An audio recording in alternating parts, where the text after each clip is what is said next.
नमस्कार. मी अभिवाचक सोनाली ढपाले राऊत. साप्ताहिक चपराक दिनांक 6 ते 12 एप्रिलमधील साहित्यिक आणि शिक्षणतज्ञ संदीप वाकचौरे लिखित ओशोंच्या कथा एक पाऊल पुढे हा लेख वाचून दाखवत आहे.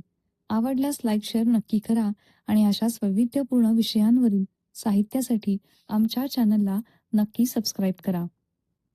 एक पाऊल पुढे ओशोंच्या कथा. आयुष्यात जेव्हा कोणी पराभूत होते तेव्हा प्रथम तो पराभव स्वतःच्या आत झालेला असतो. अशा वेळी बाह्य परिस्थितीत कितीही लढण्याचा प्रयत्न केला तरी आतून पराभव झाला असेल तर जिंकणे कठीण असते. अनेकदा पराभूत मानसिकतेने प्रवास केला जातो. एखादी गोष्ट मनापासून करायची नसेल तर त्यासाठी विविध कारणांचा शोध सुरू होतो आणि पुढे तीच कारणे सांगितली जातात. खरं तर त्या कारणांमुळेच आपला पराभव होत असतो. मुळात कारणांचा शोध घेण्याऐवजी प्रवास सुरूच ठेवला तर बरेच काही साध्य होण्याची शक्यता आहे. जीवनात कितीही पुढे जायचे असले तरी त्यासाठी त्या अंतराचा विचार करू नका. गरज असते फक्त एक पाऊल चालण्याची. ते एक पाऊल पुढे टाकले की पुढचा प्रवास आपोआप सुरू होतो. त्या संदर्भात ओशो एक गोष्ट सांगतात. एक शेतकरी होता. त्याला खूप दिवसांपासून राहत्या घरापासून 10-1 किलोमीटरवर असलेल्या एका गिरीपर्वतावर जाण्याची मनापासून इच्छा होती. अंतरही तसे खूप होते. डोक्यावर सूर्य आग ओकत होता. मात्र त्या डोंगरावरील निसर्ग खूपच छान होता. वेली, फुलांची झाडे बहरली होती. तिथे झरे वाहत होते. भोवताल अत्यंत देखणा आणि सुंदर होता. कोणालाही मोहित करेल असेच ते ठिकाण होते. शेतकऱ्याला जायचे होते. त्याच्या आसपासच्या गावची अनेक माणसं त्या गिरीपर्वतावर जात होती.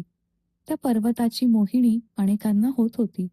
त्याप्रमाणे याही शेतकऱ्याला जाण्याची मनीषा होती, पण जाणे होत नव्हते.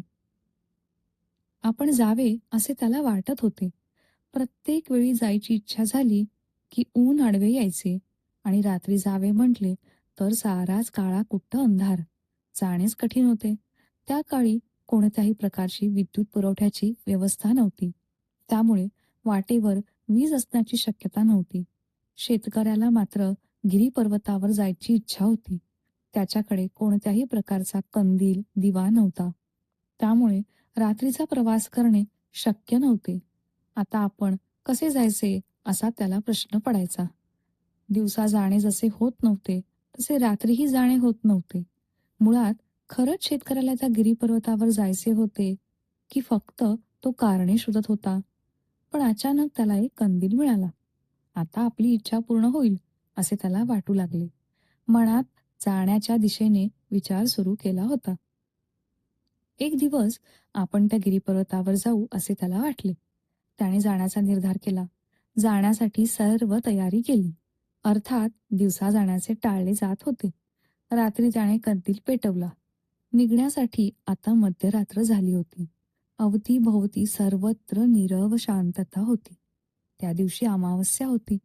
त्यामुळे आकाशात कोणताच प्रकाराचा प्रकाश असण्याची शक्यता नव्हती.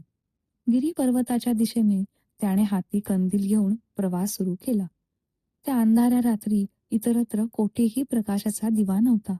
अशा वेळी हा शेतकरी हातात कंदील घेऊन निघाला. हातातील कंदिलाचा प्रकाश 7-10 फूट त्याच्या प्रत्येक पावलाच्या पुढे पडत होता. खरं तर अमावस्येच्या रात्री मनात भीतीचे काहूर निर्माण झाले होते. तरी तो मनात विचार करून चालू लागला. मात्र पुन्हा थांबला. आपल्याला त्या गिरीपर्वतावर जाता येणार नाही असे त्याला वाटले. तो गिरीपर्वत त्याच्यापासून बऱ्याच अंतरावर होता. तेथेपर्यंत जाण्यासाठी प्रकाशाची वाट नव्हती. त्याच्या कंदिलाचा प्रकाशही फारसा दूरवर पडत नव्हता.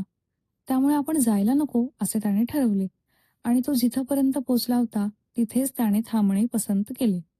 आपल्या मनातील इच्छा आता पूर्ण होणार नाही हे आता जणू पक्के झाले होते. तो निराश झाला होता. पुन्हा काही काळ थांबला. रात्र असल्याने व घरापासून बरेच अंतर पुढे चालत असल्याने त्याने परत न जाता येथेच थांबणे पसंत केले. सकाळी सूर्य उगवला की पुन्हा घरी जाता येईल असे त्याने ठरवले. त्यासाठी काही वेळ तेथेच त्याला थांबावे लागणार होते. त्यामुळे तो शेतकरी थांबला. काही वेळ गेल्यानंतर त्याच्या मागून दुसरा एक शेतकरी आला होता. त्यालाही गिरीपर्वतावर जायचे होते. त्याच्या हाती छोटासा दिवा होता.